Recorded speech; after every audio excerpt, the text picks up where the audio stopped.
Geometric sequences. Remember, a geometric sequence is a sequence, a string of numbers, where you get every subsequent number by multiplying or dividing by the same thing every time.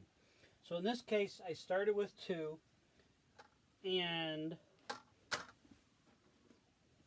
every time I am multiplying by 2 to get the next one. Actually, now that I look at that, let's not have it where it starts with 2 and goes by 2. Let's change that up. Let's start with 3.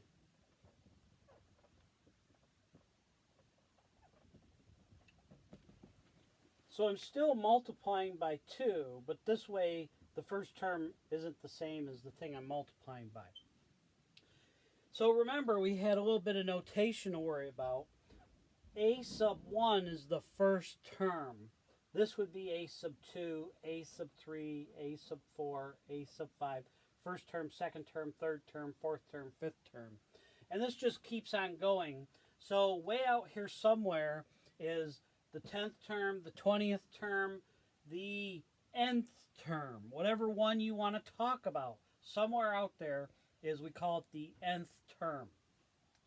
Now we use that n when we're going to make our formulas. We're going to have a to the n is kind of the term we're looking for. A1 is going to be the first term. And this time, instead of d for common difference, we're going to have the common ratio. So in this particular case, a sub 1 would be 3. The first term is 3. And r is 2. The common ratio is 2 because that's what I'm multiplying by every time. Okay, so we had two kinds of formulas. We had something called explicit and recursive. So we're still going to have that. So this is explicit geometric and recursive geometric. So the geometric version of an explicit formula looks like this. AN would be A1 times R to the n minus 1 power. That's the general formula. The recursive equation will look like this. A1 is some number. In this case, it's 3. And then you get the next term by taking the previous term, or the current term, and multiplying by 2. The next term is twice the current term. That's how to interpret that. So for this particular example right here, what would this formula look like? A sub n is equal to the first term times the common ratio to the n minus 1. And no, you may not multiply these. Do not write this as 6 to the n minus 1. That is absolutely wrong. It violates the order of operations. You cannot multiply before you raise to a power. This is the formula. Stop. This one would look like this. I gotta scooch it over.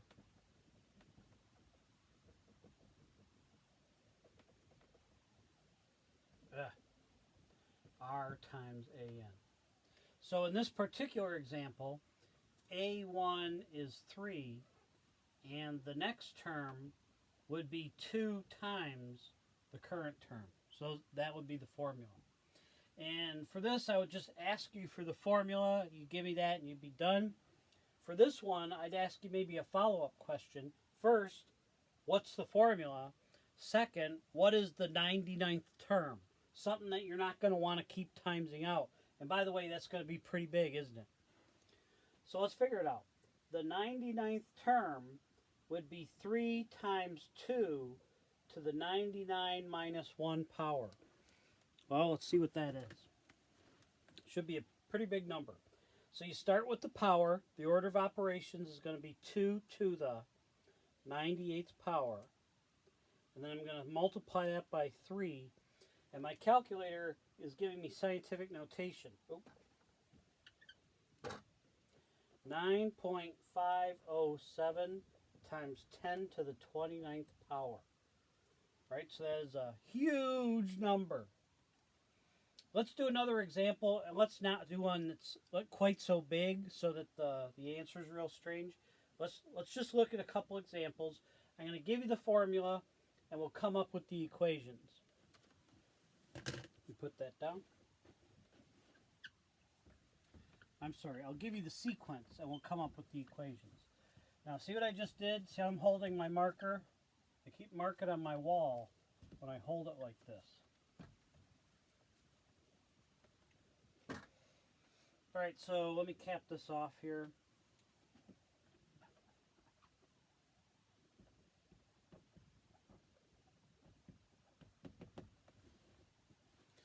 First thing I need to figure out is what am I multiplying or dividing by here?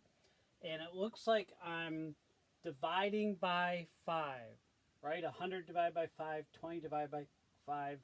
So my ratio, I don't want to write divide by 5, so I'm going to multiply. I'm going to write it as 1/5, right? Multiplying by 1/5 is the same as dividing by 5. So that would be my common ratio. And by the way, a way you can compute it, this is why it's called the common ratio, is you pick any term you want. Let's take the second term and divide it by the one in front of it, and that is your common ratio. So this is how you calculate it. You pick a term and divide by the one before it. That's your R.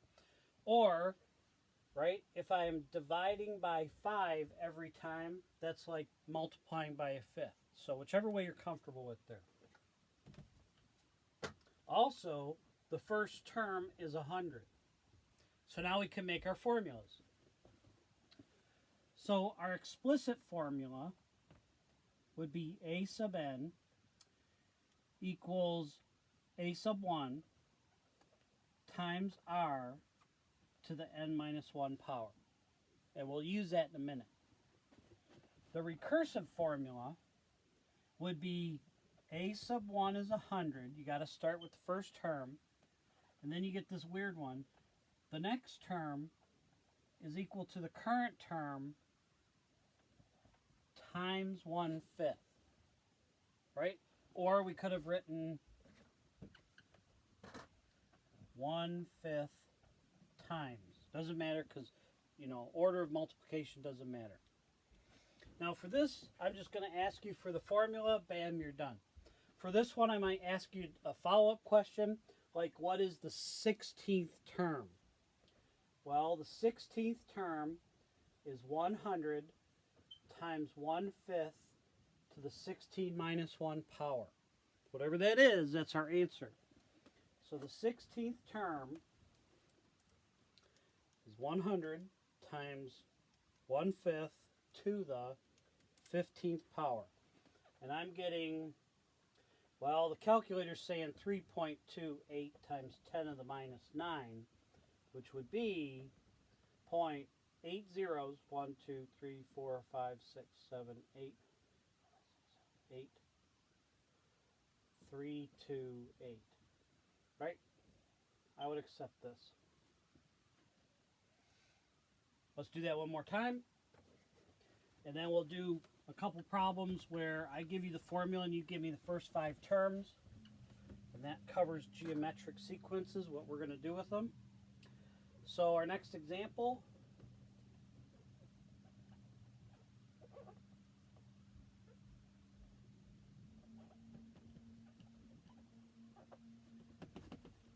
There's a sequence. To do the formulas, you got to first, what is the first term? A sub 1 is 3 minus 3. And then you got to figure out what you're multiplying or dividing by. In this case, I'm multiplying by a negative 3. Oh, minus 3's for both. Okay. Explicit equation. A sub n equals the first term times the common ratio to the n minus 1 power. The recursive formula, the first term is minus 3. The next term would be equal to the current term times the common ratio. So it would look like that. And for this one, I might ask, what is the ninth term? That'd be minus 3 times minus 3 to the 9 minus 1. And I'm getting the ninth term would be negative 19,683. And you could go ahead and figure that out if you want, but I trust in the formula. Okay, let's just flip this around. We'll do a few examples. We'll do like we did last time and do 4 examples. And we'll get the first 5 terms, and we'll call that good for this lesson.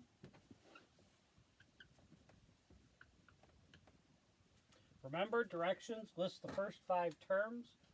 We'll make 4 problems.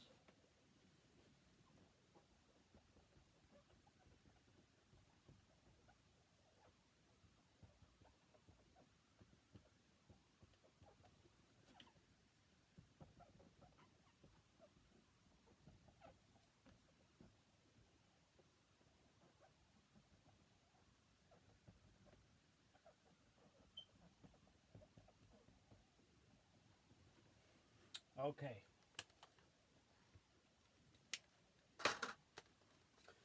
List the first 5 terms.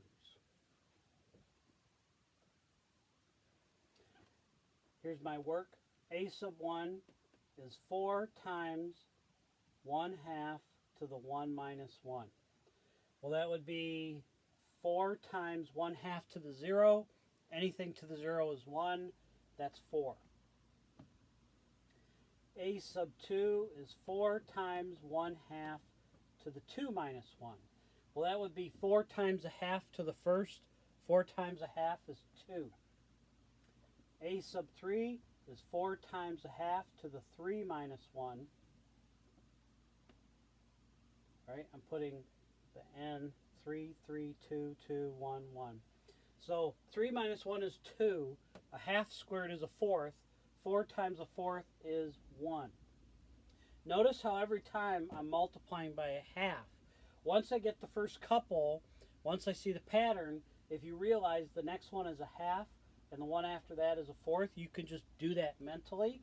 You could also crank it out here in the equation, but whatever gets you the 5 answers the quickest is fine by me. Let's try this one. A sub 1 is 2/3 times 3 to the 0 power. That'd be 2/3. A sub 2 is 2/3 times 3 to the first power. 2 minus 1 is 1. So that would be 2. 2/3 times 3 is 2. Check it out on your calculator if you're not good at fractions. The third term would be 2/3 times 3 to the second power, and that one would be 6. Now, if you realize you're multiplying by 3 every time, and that would become more obvious, I'm out of room here. If I did one more, A4 is 2/3 times 3 to the 4 minus 1. Well, that'd be 27. That's going to be 18. You can crank it out there. So the next one will be 3 times that, which will be 54. And you could calculate it, or if you just see it in your head, that's fine. Let's do the recursives. Now this, it's all about understanding what it means, because the formula messes with people. This is where you start, and this is telling you what you do every time. So you start with 10 and times by 5 every time. So it'd be 10, 50, 12, 50. I better get my calculator out, make sure I'm not messing these up. 250. Yep, that was good. 6250. And there's my 5 terms. Okay? This one, what does it mean? The first term is 1. Then every time I got to multiply by 1/4. So 1 times 1/4. 1/4 times 1/4. 16 times 1/4. And the 64th times 1/4. So there would be my first 5 terms. Okay, work those out, do a bunch of practice problems, be working on the review, and I'll be back.